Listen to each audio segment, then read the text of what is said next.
ఎంతో ఇష్టమైన పర్వదినం. ఆడి కృత్తిక రోజు సుబ్రహ్మణ్య స్వామిని పూజిస్తే జీవితంలో ఎలాంటి కష్టాలున్నా ఆ కష్టాల నుంచి బయటపడవచ్చు. తమిళనాడులో ప్రసిద్ధ సుబ్రహ్మణ్య క్షేత్రాల్లో ఈ ఆడి కృత్తిక రోజు బ్రహ్మాండంగా ఉత్సవాలు నిర్వహిస్తారు.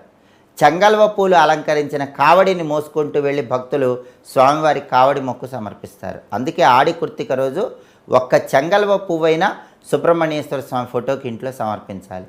చెంగల్వ పువ్వు లేకపోతే స్వామివారికి ఎర్రటి మందార పువ్వు అన్న చాలా ఇష్టం.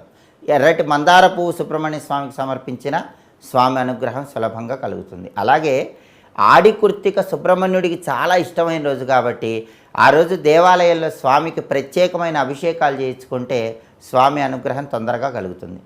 పాలతో స్వామికి అభిషేకం చేయించుకుంటే ఆయుష్ పెరుగుతుంది.